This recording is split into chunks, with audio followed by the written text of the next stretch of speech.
Жетім қозы әңгіме. Авторы Дилдар Мамырбаева. Әкесі бәкісін жұмсақ қайраққа қайрап, керзе тігінің қонышына олай бір, бұлай бір сүйкеді де үйден шықты. Әкем қайда барады, деді лекер тамақ қамымен қазан ошақ басында күйбеңдеп жүрген шешесіне қарап. Қора жаққа. Ана ауырып жүрген саулық төлдепті.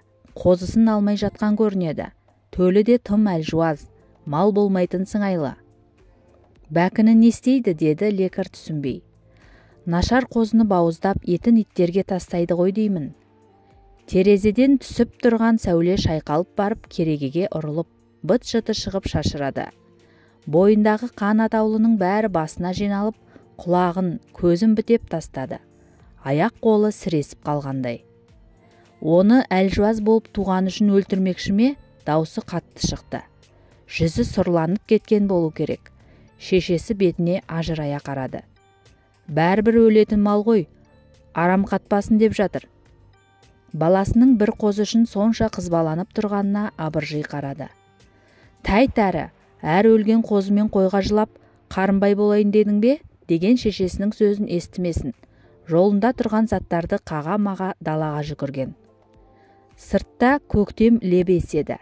Жер тершіп жатыр. Әр жерден қылтиған көктің мойны көрінеді. Тоңның сызы толық кете қоймаған ба, табаны жұқа аяқ киімнен өткен суық жағын үрпитіп, түсін қашырып жіберген ау. Әкесі бұған шошына қарады. Әке, қозыны өлтірмеңізші, деді ол жылағанынан аузы сөйлеуге әзер икемделіп, сөздері үздік-создық шығып. Олай істемеңізші. Лекер әкесінің бетіне қарап тіке сөйлемейді. Қандай кезде де қай уақытта да әкесінікі жөн болып есептеледі. Қабағынан қаймығып тұрады. Жігіт адамда осылай ебіл-дебіл жылай мекен? 10 жасар лекерге әкесі шытынай қарады. Шүңірек көзі өңменнен өтерде екен. Сіз қозыны өлтірейін деп жатырсыз ғой. Жыламайыншы деп тістенгенімен көз жасы тоқтауға ырық бермей өзінен өзі сорғалауда. Лекер, мен көзімді ашқалы осы малдың соңында келемін. Сенен гөрі бұл істі жақсырақ білемін. Ол бәрібір өлетін, ауру қозы. Мұрын боғыңды ағызбай үйге қайт. Аспан тұнжырап, алба-жұлба бұлттар қабағын шыта қалды. Қандай айла, қандай шара табарын білмеген. Суық жел құйындата соғып өтті. Әке, мен де әлсіз. Нашар болып тусам өлтіріп тастар ма едіңіз? Көз жасы тыйылып, бір қайсарлық бас көтеріп келе жатқандай. Қайдағын айтып тұрсың? Адам мен малды салыстырғаның не? Екеуінің де жаны бар ғой. Әкесі тоқ ұрғандай дір ете түсті. Әлде бұған солай көрінді ме? Айнала екеуіне дүрлігіп қарап қалған. Жаңа ғана сырын ішіне бүккендей тым-тырыс бола қалған дүние енді күбірлесіп, сыбырласып өткенді есіне салып жатыр. Ұясына жылан өрмелеген шымшықтай шырылдаған лекер әкесінің жанын толқытып ақ жіберді. Лекер Құдайдан сұрап, әулиелерден тілеп алған бала, 7 айлық болып туған, тырбаң-тырбаң еткен ет пен сүйек қана еді. Бала болар мекен деп уайымдайтын. Тымаққа салып керегеге іл, ырымы сол, бұйыртса адам болып кетеді дескен. Тымаққа не үшін салатын болды екен деп бұл сырын білмекші болып үлкендерден сұрап еді. Бірі ата-бабадан қалған нәрсе ғой, әйтеуір зиянды емес десе, екіншісі қазіргі медицинадағы вакуумның алғашқы нұсқасы деп түсіндірген.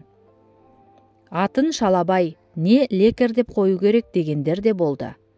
Іші алау-жалау, қым-қуыт болған Серәлі бәріне бас изей берген.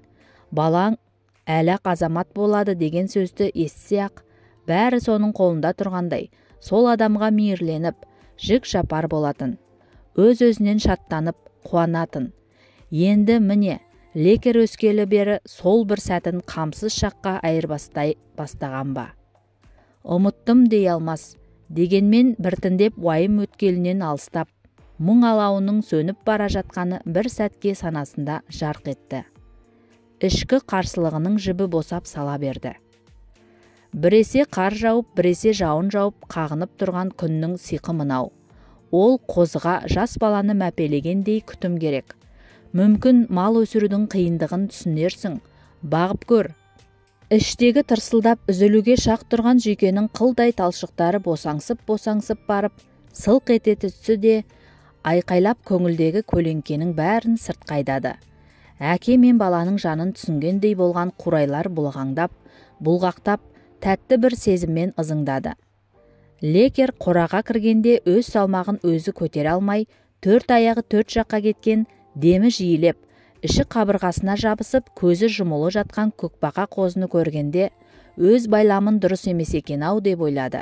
Енесі ауру болған соң есін жия алмай, төлінің шаранасын жинауға шамасы келмепті. Арқасынан сипап еді, қолы жылбысқыланып, көңіліне жиіркеніш келді. Сонда да сипады. Тоңып, тітіркеніп жатқан қозы бойына жылу барды ма, тәлтіректеп тұрғысы келді. Емшек іздеп мұның қолын түртпектеді. Енесінің мейірім төкпегені, үстін жалап жұқтамағаны көрініп тұр. Сүзіп, бөтенсіп, анадай жерге барып, өз төліне өзі оқырая, одырая қарап тұр. Ауыздан алмай ашығып қалыпты. Бір-екі күн үйдің ішінде ұстасам бола ма? Аққа жарымаған неме қалай болар екен? Қара тоңғағы түспей қиналып жатыр-ау. Әкесі әлі де ойланарсың дегендей мұның бетіне сұраулы кейіпте қарады. Ауру малдың өмірі қысқа болады ғой. Сонда бұл қозының қай жері ауырады? Адам дейсің бе, ауырып тұрмын деп айтатын. Енесі қара кемікпен ауырып жазылмаған шығар. Аурудан ауру туады да. Беймезгіл төлдеп, санадан адасқан мал ғой. Әкесі әлденеге ызалы ма, қысқа зілді жауап берді. Лекер қозыны үйге көтеріп келіп, қағаз жәшіктің ішіне арпаның майда сабанын төсеп, сонда жатқызды. Емізікпен сүт берді. Бір-екі сорды да әлсіреп басын жерге төсеп, солықтады да қалды. Жөтел қысып еді, даусы болар болмас қана күрк-күрк кетіп, одан әрге шамасы келмеді. Таза бидайды суға бөктіріп, суын ішкіз. Қара тоңғағын шығарып тазаланбайынша іші өтіп, ішкені бойына сіңбейді. Шешесі Лекердің жанына келіп, кішкентай қозының иегін түртіп, көтеріп еді. Жатқан жерінде былқ-сылқ етті де қойды. Сүйегінен қара суық әбден өтіпті-ау. Дәрі бермесек болмайды деп анасы әлде бір сұйық қоспаларды қозының қарысып қалған жағын күштеп ашып, құйып жіберді де, иегін сәл жоғарға көтеріп, біраз уақыт бауырына басып ұстап отырды. Ана емізіктен құйрығын көтере алмай жүрген қоңыр саулық бүгін ертең қоздап қалар. Соның қара уызы мен сары уызынан сауып әкеліп, аз-аздан ішкізіп тұру керек, деді анасы Лекерге. Анасының көтерем қозының жанында біраз күйбеңдеп жүргені төлдің жағдайында, өзінің көңіл күйінде түзеп жіберді. Мына бойында бір түйір еті жоқ қошақанның ертең ақ құлыңдырап шауып кететініне, өлмейтініне сенді. Қозының енесін сауып көріп еді, бір тамшы да сүт шықпады. Көзі шақшиып, үркектеп жанына адам жолатпайды. Сидаң-сидаң етіп қораның ана бұрышынан мына бұрышына қашты. Неге сенің ақылың, есің қозыңды бауырыңа алуға жетпейді? Өз қозыңды өзің неге емізбейсің? Неге бөтенсейсің? Титімдей қошақанның жүрегіне дерт пен қайғы байлағаның не? Қой қозысымен көрікті емес пе? Лекер саулыққа қарап еді, көзі мөлтейіп, мұның айтқандарынан ұялғандай қалып танытты. Бұл сырқатынан жазылмай тұрып, буаз болған саулық қой. Маңырамай, зарлап тұрғанын көрмеймісің? Сүйек-сүйегінен, жүйке жүйесінен әбден суық өткен. Қошқарларға күйек байлап қою керек еді. Ол да қалып барады. Осы үйдегі бір тірліктің бұрандасын ұстап тұрған әкесі, ол қойдың қозысын неге алмай қойғанын түсіністікпен қарайтын секілді. Лекер күйек байлау дегеннің не екенін ұқпаса да, ұятсыздау бір нәрсе секілді болып сезілді де, қызарақтап қорадан тез шығып кетті. Қозысының бүгін өңі кіріп қалғандай. Шаранасынан тазаланғаннан соң ба, терісі де ағарып, бұған көзін ашып қарады. Қошақаным, сүтіңді ше ғой, содан кейін бидайдың суын беремін. Лекер қозыны алдын алып, арқасын, тұмсығын сипалады. Аузының жан жағындағы аққан сүттің саңғалдарын тазалады. Қозы тұрып кетуге әрекеттеніп еді. Қарай көр, әлі буындарыңа әл кірген жоқ қой, деп оны құшақтап бауырынан босатпады. Лекер оны ана күн түсіп тұрған бұрышқа апар. Арқасынан жылу өтсін. Бойы жылынса есін жияды. Анасы үй шаруасымен айналыса жүріп, көңілінің қозда екенін білдіргеніне Лекер қатты қуанды. қозысы өлмесе екен, мал боп кетсе екен деп тіледі. Шуақ төгіліп тұрған жерге апарып қойып еді, қозысы аяғын нық баса алмай тұрса да, дірілдей тұрып қара тоңғағын тастады. Бұған шешесі қуанды. Іші өтпегені дұрыс болды. Бойы қара тоңғақтан тазаланғаны жас төлдің денсаулығына жақсы деп лекердің көңілін көтеріп қойды. Апа, біздің тауда көкшенің ем шөбі деген бар екен ғой, мал жесе бірден қуаттанып кететін. Содан қошақаныма шөп алып келгім келеді, деді лекер бірде балалардан естіген әңгімесін айтып. Сондай бір көгала шөп бар дегенді құлағым шалған. Айналасында күрең құмырсқалардың илеуі болады екен. Мүмкін ел аузындағы сөз болар, кім біліпті. Ол өзі 8 сайда ма әлде Қоңыртастауда ма екен. 8 сайдың асуындағы алқапта екен.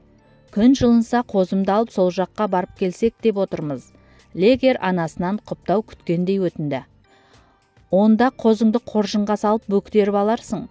Күннің шипа-шуағы үй ішіндегілердің бәрін құшағына алып, қойны қоныштарына кіріп шапқылауда. Шашыраған сәуле жалт-жұлт етеді. Лекер тұрған орнында секіріп алды. Көңілі алабұртты. Қуанышы асып-тасып барады. Күн көзіне қақтанып, шуақтап жатқан қошақанның жанына бір-ақ аттап жетті. Көк ала шөп бойыңа қуат кіргізеді. Әлақ шапқылап кетесің, деп иегінен түрткілеп еді, қозысы орнынан ширақ тұрды. Жөтелі басылыпты. Ойнағысы келіп, құйрығын қозғалақтатып та қояды. Тұмсығын күннің нұрына тосып біраз тұрды да, лекердің алақанын түрткілеп, жылынып алғысы келгендей басын қойнына тығып жіберді. Лекер қошақанын ұзақ құшақтады. Тұмсығынан иіскелеп те қояды. Көктемнің иісіне еліткен екеуі тілдеспей-ақ ұғынысқандай. Тауға барар жол иір-қиыр. Алдымен Қоңыртасқа соғасың. Дөңкиген қара тастар. Әр тастың түбінде мол қазына жатқандай. Майда тас алып үлкеніне соғып қалсаң, айнала сыңғырлаған үнге толады. Кәдімгі қоңырау. Тау іші жаңғырып кетеді. Оған қозының маңырағаны, балалардың күлкісі қосылады. Көзді ашып жұмғанша Қоңыртастың қойнауы қоңырау күлкіге толды. Ирек-ирек ізбен енді 8 сайға өрлейсің. Кәрі жартас алқапты көзден таса етіп тұр. Құздың бергі беті кедір-бұдыр. Томпақ жерлері де жазық сызықтары да бар. Ай бедерінің суретіне ұқсайды. Күрең құмырсқалардың илеуі мен көгала шөп өсетін қайрақ тас да осы тұста болар. Лекер қоржынынан қозыны алып еркіне жіберді. Кәдімгі бала секілді. Шапқылады да кетті. Алдындағы жемді жей алмайтын көтерем қозыға ұқсамайды ғой, деп достары лекерге қараған. Тауға келіп, таң асқан тұлпардай болып кетті ғой. Әкем мал болмайды деп еді. Лекер де қошақанның сергектігіне таңғала қарады. Жақсы қойшының қозысы түлеп тұрады, жаман қойшыныкі жүдеп тұрады. Біздің лекер істің көзін біледі ғой. Данияр досы еңбекқорлығын осы тұста мақтап жіберді. Көктемгі күн тез бұзылды. Аспан түнеріп барады. Ебіл-дебіл жаңбыр жауды. Лекерлер ықтасын жер іздеп, қалқа жасап, қозысының үстін алып шыққалы жылы киімдерін жапты. Лекердің көзі жақпар тасқа түсті. Ондағы бұдан сәл ғана бұрын көрген ойпаңдар мен жазықтар жоғалып, ай бедерінің орнына шапши аққан бұлақтар, өз ернеуіне өзі сыймаған өзендер мен көлдердің суреті пайда болыпты. Таңданып, таңдай қағып тағы қарады. Ап-анық, осыларды күзетіп тұрғандай бір шетте шеті мүжілген, тап-тақыр қайрақ тас көзге шалынады. Әр жерге көлшік жасап селдеткен жаңбыр тез басылды. Болымсыз суықты көтере алмай тітіркенетін қозысы уызға жарған төлдей ойнақтап, қайрақ тастың түбіндегі қылтиған шөптерді шөпшеңдеп жей бастады. Кеудесін көтеріп, аяғын алшаң басып қалыпты. Ойнақтап кеткелі тұр. Лекер қошақанын құшақтап еді, жүрегінің дүрсілі анық естілді. Алқымын алақанының сыртымен сипады. Ызбайланған ауруынан жұрнақ қалмағандай. Қозының күтімімен бірге алақанның жылуынан қуаттанғанына қуанды. Лекердің шаттанған түрін көрген қозысы да мәз секілді. Балалар, осы 8 сайдың ортасында қандағаш бар дейді. Ақыр келген соң көре кетсек қалай болады, деді Еламан Лекерден құптау күткендей. Лекер мақұл десе өзгелердің келісетініне сенімді. Онда қаптал жолмен қабырғалап жүрсек, қасиетті ағаштың дәл төбесінен түсеміз, десті балалар. Көрейік, бірақ тиіспейік, киесі ұрып, бір жамандыққа жолығып қалмайық. Естияры Еламан балаларды алдын ала сақтандырып қойды. Әр нәрсені әңгімелеген балалар, болар болмас нәрсенің өзін күлкіге айналдырып, қандағашқа қалай тез жеткендерін аңғармай да қалысты. Арбиған алып ағаш, үлкен бұтағына балта қадалыпты да, одан аққан қызыл қан сора-сора боп діңін айғыздапты. Өткенде осы 8 сайда отын дайындауға шыққан 2 жігітті қарағай басып өлтірді. Рұқсат етілмеген жас қарағайды кесіп жатқандарында жанында өсіп тұрған кәрі ағаш түп тамырымен қопарылып келіп үстеріне құлапты. Олардың сүйегін алуға үлкендердің өздерінің жүректері де дауаламай, ауыл түгелдей келіп, әзер аршып алғанын осы балалардың бәрі біледі. Киесі ұрады, кесіріне жолғасың деген бір үрей әрқайсысының жүрек түкпірінде орнығып қалған. Мына балта да сол кездің куәгеріндей болып шоштады. Ағаштың өзі боздап тұрғандай. Бұл көріністі көрген батыл деген баланың да ішкі дүниесі астан-кестең болып жүрегі дірілдейді. Лекердің қозысы да ағашқа адам секілді мұңдана қарап қалыпты. Көңілі толқып тұрғандай құйрығын бұлаңдатып қойып, ішін тартып күрсінді. Мұңлық бала секілді солқ етіп жылағысы келгендей ме? Лекер қозысының көңіл күйін бағып ойланып тұрған. Еламан ағаштың биік жеріндегі жіңішкелеу бұтағын иіп көрмекші болды ма? Секіріп ұстай қалғаным сол еді, аяғы тайып өзі шалқайып барып құлады да, қолы іліккен тұстан сырт етіп сынды да кетті. Қып-қызыл қан шашырады. Айнала түршігіп кетті. Балалардың өзектерінен өрт ағып өткендей болды. Долы дауыл тұрып, жандарын жұлмалап, пышақтап жатқандай, қандары тасып барып естерін жиды. Неге өйттің? Тиіспейік деген өзің едің ғой. Еламанға бәрі бір мезетте сұрақ жаудырды. Қалай болғанын өзім де байқамай қалдым, деді көңіл хошынан айрылған ол. Ой, жайлап көріңдерші, қанның дәм емес, тәтті, ағаштың шырыны ғой. Данияр қорқыныштан жүректері ұшқан балаларды тыныштандырды да, сорғалаған қып-қызыл қан секілді шырынды жалады. Шынымен тәтті екен, деді. Балалар саусақтарын тигізіп еріндеріне қорқа-қорқа жақындатты. Лекер қозысына қарады. Үсті басы қызыл ала. Сұйықтың бәрі соның үстіне төгілгендей. Өзі томпайып, томсырайып тұр. Балалар үлкендер де бұл ағаштың шырынға бай екенін біледі. Сондықтан сындырып кесіп әкетпесін, жойылып кетпесін деп табиғатты құрметтеп, қорғау үшін біздерді қорқытқан деп Еламан өзін де өзгені де жұбатты. Бойды ұйытқан мең-зең ойдан арылуға сөз десеп, балалар бір демде бұрынғы қалыптарына түскен. Лекердің қозысы да сергіп сала берді. Балалардың қандағаштың бұтағын сындырғандарының айғағындай болып, бүйірінде таңба өрнек пайда болыпты. Көктемнің аты көктем, желі мап-майда, аймалап қана өтеді. Балалардың көңіл күйі де әртүрлі. Бірі ішіне мың уайым түсіріп, ананы мынаны ойлап елегізсе, бірі ішкі күдіктен ада күде арылып, жарты патша көңілмен таудан асыла құлаған ақ сәулемен ойнап келеді. 8 сайдың сай жырасынан алыстаған соң үрейі де ұмтылған. Ауылдағыларға қандағаштың бұтасын сындырғанымызды айтпайық, десті. Мінезі ожарлары да жаманатқа іліккелері де келмей. Үлкендердің қырын қарағаны жаманақ. Нашар атқа ілінсең кейін мың жақсы ісің еленбейді, мейірі түспейді. Уәде десті Лекер мен Еламанда. Ауылға жақындап қалған. Адыр қырқадағы жусан мен тобылғының жұпар иісі тынысыңды кеңейтіп, жаныңды рахатқа бөлейді. Атқа мінгенде желік болады деушеді. Шаруа балалары болғандықтан ба, Лекер де, Данияр да, Еламан да желмей, шаппай баяу аяңмен келеді. Лекердің қозысы қоржыннан басын қылтиып алып, үсті-үстіне маңырап келеді. Мынаның жағы сенбеді ғой, алдыңа өңгеріп алшы, деді жүйкесі жұқарған Еламан. Ел шетіне жетіп қалған соң көргендерін баяндап келеді де, Лекер әзілдемекші болған. Ауыл шетіндегі өзеннің күркіреген даусы оның сөзін естіртпеді. Су жағасында бір абыр-сабыр бар секілді. Біреулер бұларға қарап тез-тез дегендей қол бұлғайды. мөңки аққан су бетінде қыбыр-жыбыр еткен бір нәрселер көзге шалынады. Айналайындар-ау болсаңдаршы, суға кететін болды деген сөзді естігенде Лекердің қорқыныштан жүрегі лоблып барып басылды. Су бетінде екеу жүр. Бір-біріне қайықтан айырылып қалма деп айқайласып жанталасуда. Бір үлкен кісі Лекердің ат үстіндегі қозысын алды да жуан арқанның бір ұшын ерге байлап, екінші ұшын қайықтағы жігіттерге лақтырасың деп суға жіберді. Өзеннің орта ағысындағы жігіттер де жанталасуда. Ағынның көмегімен су алып кеткен қайықты ұстап, жылжып келе жатқан Сеңге қарай бұрылды. Сең үстіне шығып, екеулеп жүріп қайықты жиегінен басып аударып, суын төгіп мінді. Әйтеуір Лекер арқанды қайықтағы жігіттерге лақтырды да, олар ұстаған кезде тізгінді кейін бұрып, қайықты жағаға тарта жөнелді.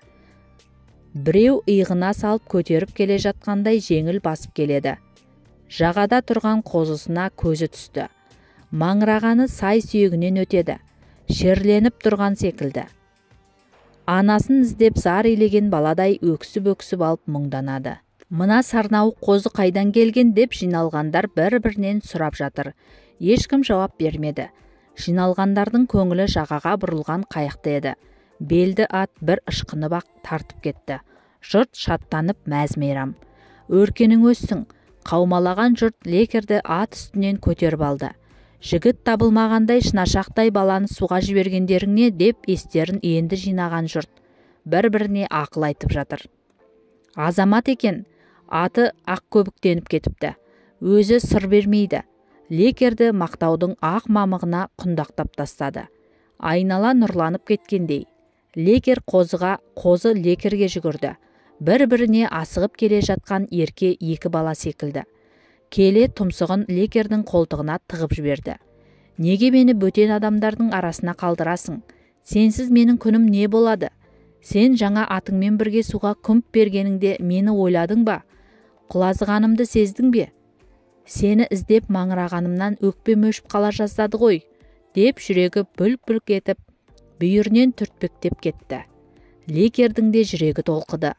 Мал екеш мал да бауыр басып, көзінен таса болсаң іздейді екен-ау деген. Ой, мына қозының бүйірінде жазу бар ғой, білетін адамға оқыту керек. Жұрт дабырласып кетті. Лекер қозысының бүйіріне қарады. Манағы ағаштан сорғалаған шырын бұйраланып шығып келе жатқан жүннің табиғи түсіндей болып қалыпты. Өрнек жазуға ұқсайды. Елдің назары қозыға ауды.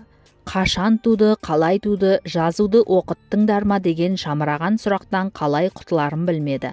Алақаннан жем-жеп үйренген қозысы да үркпей, құлағын салпитып, кім не дер екен дегендей жан жағындағылардың сөзін жанына жаққандай момақанси қалыпты.